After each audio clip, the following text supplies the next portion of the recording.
Hey, what's going on, everybody? Manny here once again. Welcome to DFS Zone. I have a new NBA DFS video for you guys. We're going to go over real quickly today's 4-gamer in the association. But before I get started, like always, I appreciate you guys drop a like. If you're new to the channel, it's your first time here, have not seen any of my videos before, the only thing you need to do to be a part of the community, get access to the videos, is to become a subscriber down below. So if you haven't done so already, before you go, make sure you subscribe. Don't forget to put on your post notifications as well, so this way you'll be notified when I upload my new video. And I upload an NBA video every day of the week, Monday through Saturday, except for Sunday due to the NFL.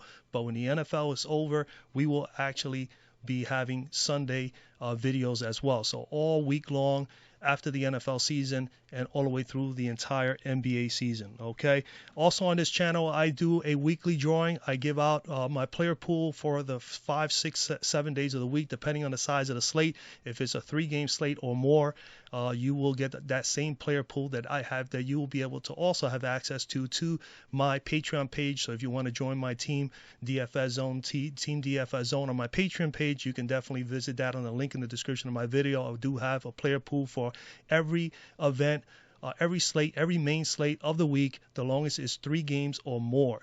And other than that, there's other tiers there as well. So if you wanted to do a weekly or monthly, there's other opportunities that I do also, GPP and cash play, value play lines, as far as what players I am targeting in those areas. And I think they're the best possible place for you that night. I have that available to you guys there as well. So definitely go ahead and take a look at the Patreon page. And of course, I want to thank all those that have at least taken a look and have come aboard and joined Team DFS Zone. All right. Thank you so much. Okay. So with that being said, today is Tuesday. It is November the 19th, 2019, and we have a 4-gamer in the association. Real quickly, let's go over the injury news, because we got to definitely look at some things here. Now, I'm going to try to go through this video a little bit quicker because there's only 4 games. I always say that and end up being here for like 25 minutes to 30 minutes or so, but it, we know some plays are going to be like LeBron James at the top. Obviously, he's definitely a no-brainer. If you can get him in, get him in. Granted, a couple of things also before I remember, this is a 4-gamer. I've discussed this before on one of the last 4 games slates, is that always remember, there's always a couple of good tips to always give, especially the new players. A day like today is more of a tournament play day. Okay, GPPs definitely the way you want to go on a 4-gamer, 3-gamer, 2-gamers. But you can go cash if you really need to play cash, and that's where you want to play at. Obviously, there is some guys that are suitable for cash for today's slate, but this is definitely a tournament-based day. So make sure that you focus on trying to get some GPP plays here. So again, everything that I discuss here right now is not set in stone. So again, nothing's guaranteed, as you always hear from me here. But at the same time, if you want to be able to get more information on where I'm at the end of the day, the best thing to do is to go and check out my Patreon page. So again, I'm going to go over some plays right now. Some players might not be on my list. It's not, I don't slot these 5 in automatically. These are 5, 6 players that I'm looking at right now, and I'm going to always give you options. I'm going to always mention a few other plays that I think I am targeting, but that is not my exact player pool. I don't know where it's going to be at the end of the day, because of injuries, because of changes in lineups, because of a number of things. Just simply me just doing some additional research and realizing there's a better matchup somewhere else. So anything can change from here to then. Okay, so just don't take these 5 and just pencil them in. Don't do that, guys. Okay. All right. So we're going to go over the injury news. So again, as I was saying, make this a tournament day today. There is a couple of games going over the injuries and implied totals, but first things first, let's go over the injuries, right? So we got Anthony Davis with that shoulder. Again, me personally, I'm not going to be on Anthony Davis. He seems to be suffering from this injury, and it's affecting his play, especially in the paint. He's taking more jump shots. He's not really banging and getting the reboundings. I mean, I think the last game he only had 1 rebound. The game before that, he only had 5 or 6. That is not typical Anthony Davis. Obviously, there's definitely something wrong there. He's not 100%. So me, I would fade him at 11,002. I'd rather come down and pay for Lillard or even Holiday. If there is no Ingram, definitely Holiday would be a solid play, or just pay up the $800 for his teammate. And LeBron James is going to get tons of touches with the ball because he handles it. He's at the point, and he's going to get rebounds. He's double-double, triple-double, guy any given night. So I would go James, okay? So Davis' injury would definitely be a factor. Hopefully, if he does play, I'll still be on LeBron James no matter what.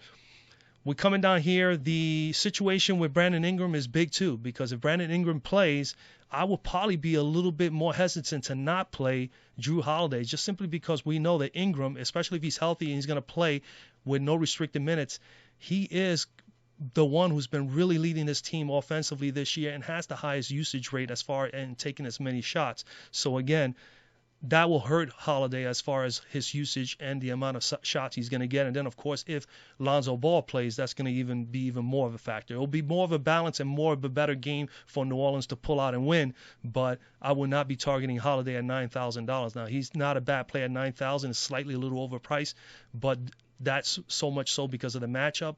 Them thinking more than FanDuel, definitely considering the factors that Ingram might be out and Ball might be out, and we know that his usage rate and his shot selection and so on and so forth is going to be elevated when those guys are out. So again, Ingram is a big news. If Ingram plays, I think I will come down, pay $300 cheaper for Ingram. As long as there's no minutes restrictions, I'll be on Ingram more than I would be on Holiday in this matchup in this 4-game slate today. Let's go down. Who else? Ricky Rubio, game time decision with the back. Obviously, he has spasms. Chances are he's probably not going to play again today either. So that definitely is a bump for Booker. For Oubre, those guys are going to need to obviously perform and put up some points.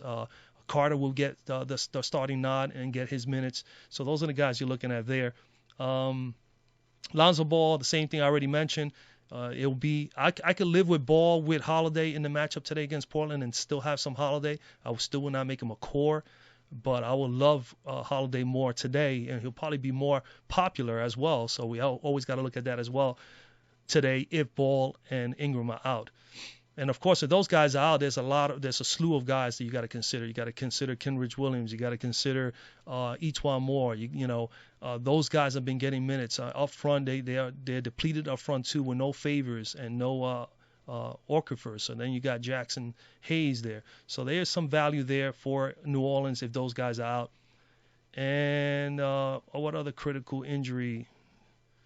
I think. Okay, Okafor, we already know his chances are. This Frank Jackson, we got to watch that as well because this is the guy that comes off the bench and plays, and he's been starting when Lonzo Ball hasn't played. So if he is healthy to go, then maybe Drew will slide back into the 2 and he'll go into the point, and he will be someone to consider at 4,400 for possible value. And I think that's it with the injuries that are significant, all right, that are important here today. All right, so as far as games today, man, today's implied totals, we got one high-scoring game, 231 implied totals for the Portland-New Orleans Pelicans game. That is going to be a close game. They have it right now, Vegas, at 2-point favorite for Portland. So that's going to be intriguing. Again, we have to watch the news to see what goes on with New Orleans with that roster for tonight. The next game that is going to be pretty popular is the as far as implied totals, Golden State-Memphis, which I think is a game that you should target. To be personally, I personally feel that's a game should be targeted. Some value plays there that you can get to.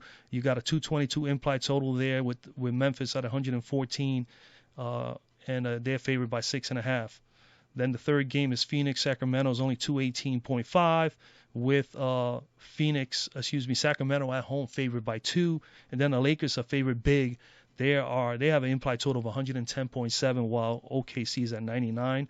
So that is pretty bad. Only a 210 total for that game. I will probably only play in that game LeBron James, to be totally honest. It's always good if you're playing tournaments to have exposure to the last game of the night. This way, if you are in the thick of things, you have a shot. You can be like, it's a little more exciting. Let's put it that way. I've been there. It's been a little more exciting to know that you have a player or two still in the running here when you're close, when you're up there in the top 100 or the top 200.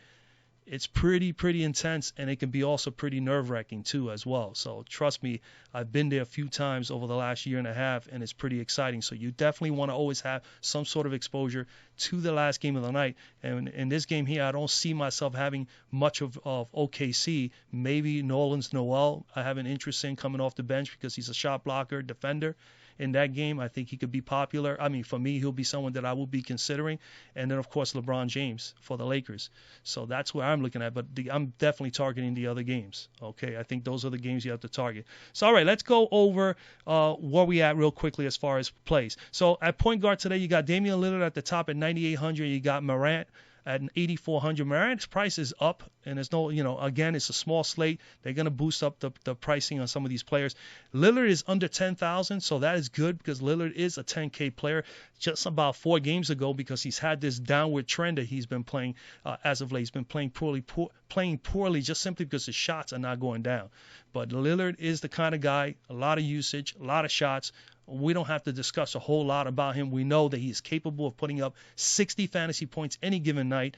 And this is a game that's probably a get-right game for him, especially if Ball and Ingram is out, because then he's going to have to only dealing with having the defense of Jrue Holiday. And that's my only concern. Now, granted, if Ball is playing, I'd rather have Ball defending him than Jrue Holiday, but chances are Jrue Holiday is gonna definitely defend Damian Lillard. But again, with the usage, the amount of shots he takes over 25 shots a game. I mean, from the floor and from three combined, you got to consider Damian Lillard. So for the sake of the video, I'm going to slot in Damian Lillard right now. But this is kind of a question mark for me because, again, I do like Holiday as well. And I do like C.J. McCollum in this matchup because of the same reasons I just mentioned, where Jrue Holiday may draw the defense probably most of the night on Lillard. And if that's the case, that's going to hopefully free up some opportunities more so for C.J. McCollum. So that is one thing that I'm looking at that I am still going to look over the course of the next couple of hours to decide where I'm at the end of the day. So again, Lillard, I have no problem with Lillard there. He is shooting 45% from the floor, 36% from three, 93% from the free throw line, playing over 36 minutes a game. He's going up against New Orleans. They're 11th in defending point guards, and they've been allowing 29.5 fantasy points per game. They were allowing 34.5 fantasy points per game, but over the last 5 games, Jrue Holiday has neutralized that and has brought it down to 29.5. So they've actually gotten better there, and that's due to Jrue playing defense. Now, granted, he only had to play against Harden, who put up 60. Rozier put up 30. Burks put up 19. Terrence Mann put up 13. And Kendrick Nunn put up 28 over the course of those 5 games. And now he may have to deal with Damian Lillard tonight, which is not an easy matchup for Lillard and is not an easy matchup defensively for Jrue Holiday. So, again, something's got to give. But that's where I'm at with those guys. Other than that, I mean, if you're looking for opportunities elsewhere, I mean, you could go Morant at 8,400. I'm okay with it. You can go with Paul here, who had a very good night, has 2 good games in a row, 43 and 44, respectively, in fantasy points the last 2 outings for him. But he's got to go up against LeBron James, so it's a tough matchup there for him.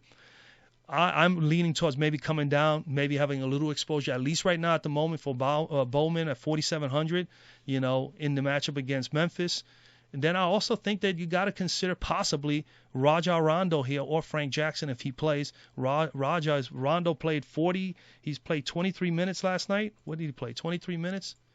He played 23 minutes last night. He put up 1 point per minute. So he's a good point per minute guy. He's going to get you assists, get you a few rebounds. He's a decent defender, can get you some steals.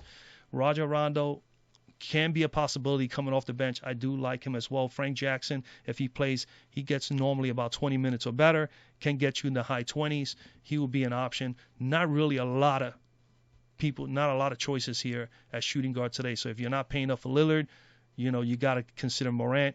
Or not, if you want to be totally different, obviously, to win a tournament, a Bowman, a Joseph, a Jackson, a Rondo, Rajon Rondo will be the only options. Again, follow along with me if you want on Patreon, and by the end of the day, I'll know more or less which way we could possibly go to give you the best possible opportunities. So at shooting guard, at the top, we got Holiday, and like I said, I will pencil him in here right away. I just don't know what I'm going to do just yet.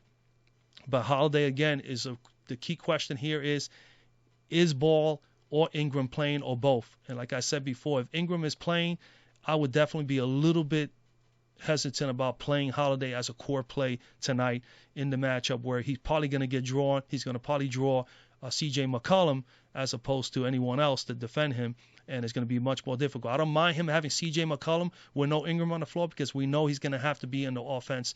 His mindset is going to be strictly on trying to score and be able to keep his team close in the games, and that's an opportunity we can't pass up even at 9,000. He is 8,800, just $200 cheaper on DK if you wanted to go there, but he's had 3 out of his last 4 games. He's had 45 plus.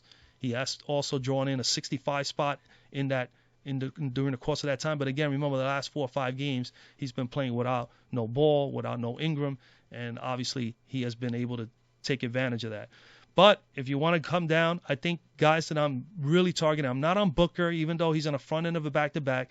Buddy Hield could be someone I may consider. I'm not sure yet. I do like McCollum a little bit more. If I do not play Lillard, I'll definitely consider McCollum for the factors that maybe Lillard may have a difficult time with Jrue Holiday defending him, and that will open up the floor a little bit for C.J. McCollum. That's something that's in the back of my head. We'll see where I'm at later in the day after I looked at some matchups and see when they last played each other and how they did the matchups prior. Who guarded whom.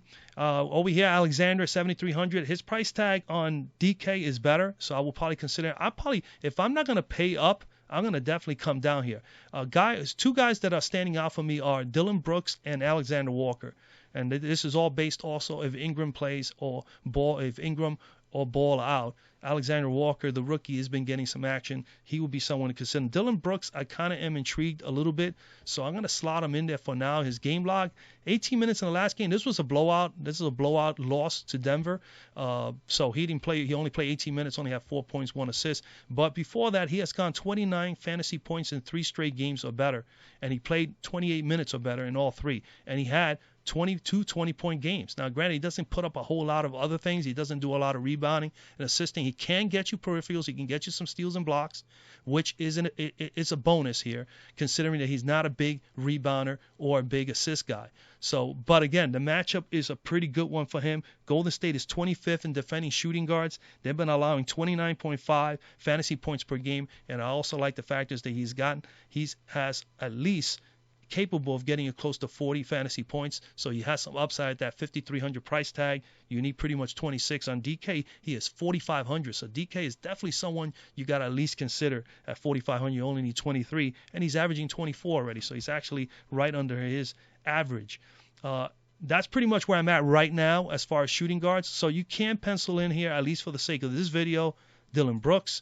Then I go to small forward. LeBron James is going to be on my list because hands down I'm going to have a lot of exposure to him. I know he's going to be popular, but rightfully so. As small forward, man, it's a little bit crazy here. Again, we have to wait on the Ingram situation. If Ingram doesn't play, Kenrich Williams you'll be someone you can target at 5,200. Oubre played last night, 6,700, could be an option as well. On DK, 6,400. He's going up against Sacramento. They've given up 32.5 fantasy points per game, so that has me a little bit, having him there right now as someone that I might consider. I got to look in a little bit more information on there. Other than that, of course, you got to consider Etuan Moore if there's no Ball, no Hart, no Jackson, and of course no Ingram. Etuan Moore has been getting and he is kind of streaky. And then you got to consider Carmelo Anthony at $4,000 for Portland. They need some offense. He can get you the perimeter shot. Pretty decent free throw shooter, can get hot from 3.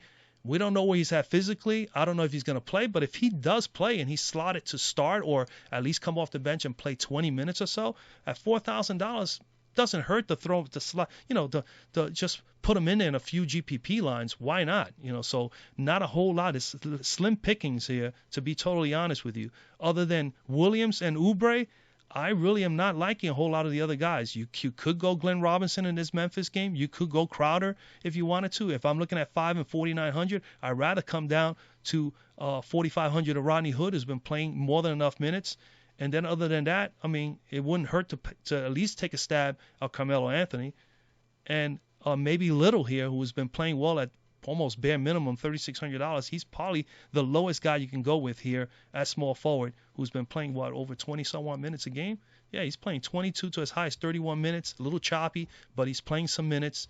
You can't expect a whole lot. You could get a floor of 5 in 15, 20 minutes. You can get a ceiling of 25 to 30. So it'll be a risk, but then again, on a GPP night, that's what you sometimes need, and that's how you could be different from someone else. So keep that in mind. And that's what I'm at power forwards. Not small forwards, not a whole lot to consider here. At power forward, you got at the top Anthony Davis. I already told you how I felt about him. You could go Holmes here against Phoenix, but he's going to battle against Aaron Baines there because he's been playing. He's a power forward here on Fanduel, but he is power forward center eligible on DK, and he does play center for Sacramento at the moment. He's been starting there. Bielitsa, another tall, big body there, could consider him. Pascal has been pretty good for Golden State, but choppy with the minutes and choppy with the points. So a little scary there as well. But I kind of like these guys right here in this middle here.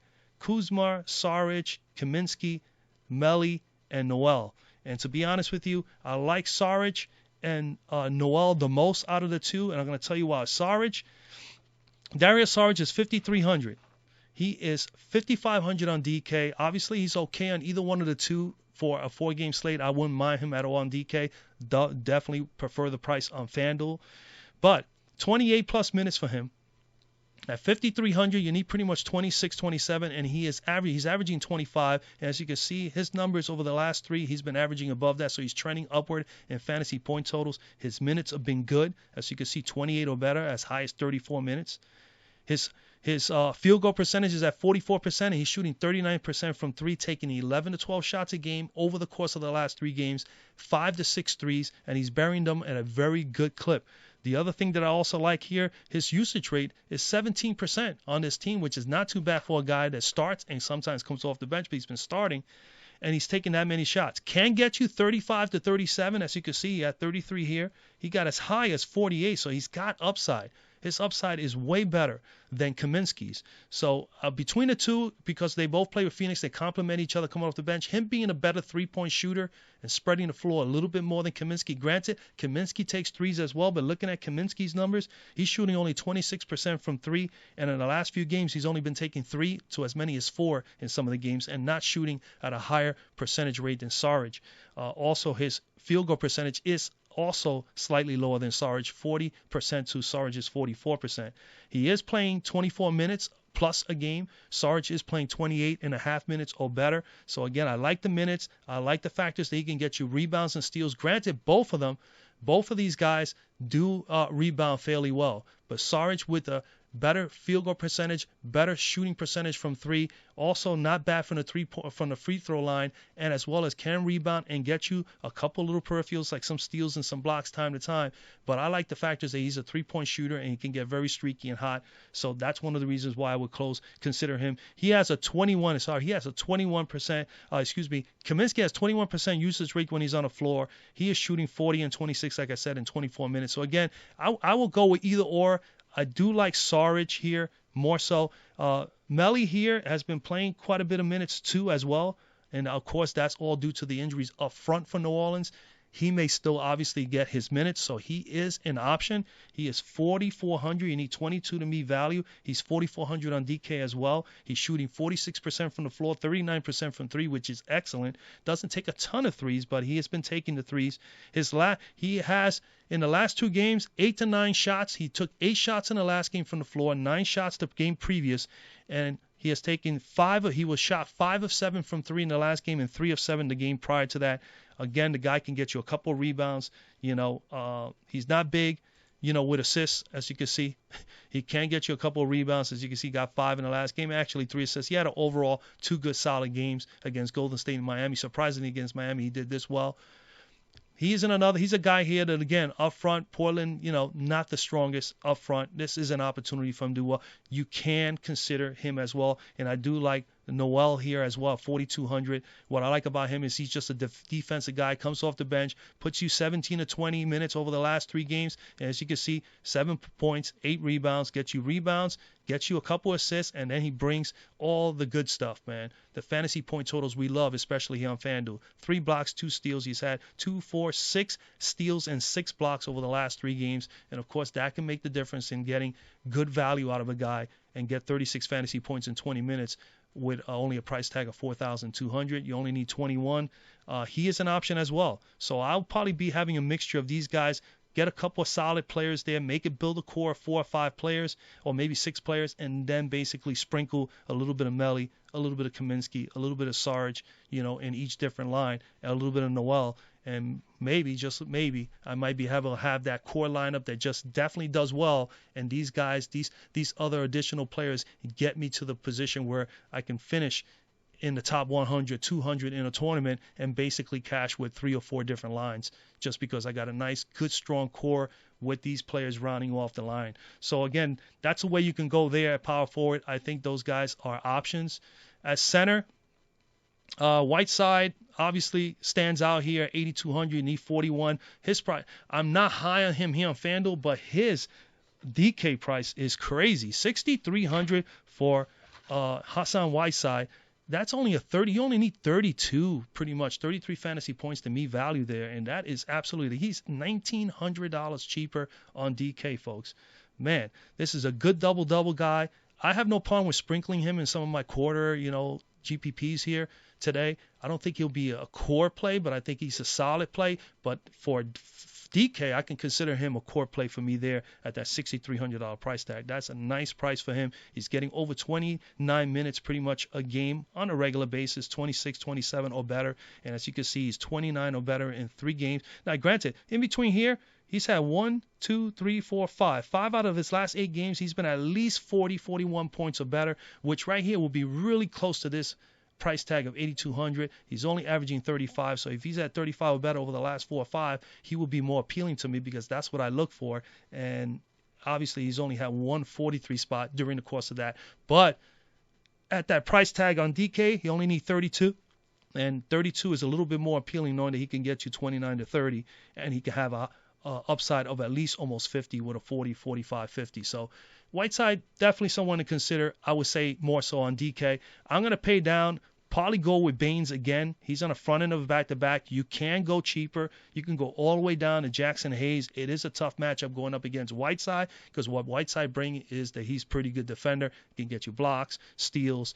He does all the dirty work, the rebound. So this is going to be a tough matchup for him, and his price tag went up from last night to today. So that's a little bit scary. And he's actually priced even higher on DK. He's 4,900 on DK. He's only averaging 17. So a little concerns there. I think I'm going to stick with Baines at 6,200. You could go Valanciunas here. The only problem with Valanciunas is great matchup. It's just they don't play him long enough, but he could probably be here long enough. If he plays 28 minutes, he can get you 1.2 fantasy points per minute in 28 minutes. So he may be still someone you can definitely, he'd be someone that you can definitely squeeze in as a cash play.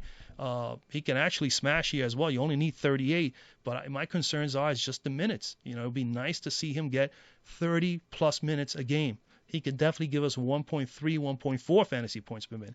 But I'm going to stick with Aaron Baines here. It'll be a little safe. He has a little bit of upside, can get you 50. He's 6,200. You need pretty much 30, 31 to me value. And granted, he played last night, only put 25, but close to 1 point per minute. He is pretty sound for 1 point per minute, so it's a little bit of a safe play. Could be a cash play for you guys. If you play cash and you feel you really have to play cash today, he is an option. He's a good point per minute player. 7 straight games at 26 plus, as you can see here. Has a 59.9 spot here, pretty much a 60 spot. He's shooting 56% from the floor, 44% from 3-4 big. That is pretty darn good. And he's decent from the free throw line at 72%. Has been a little bit choppy with the minutes, of course, 26-18, 26-17. So today, hopefully, he's not playing 18 minutes. And if he is, I hope he's at least gets 1.2, 1.3 fantasy points per minute in that time frame to get me the 30 we need.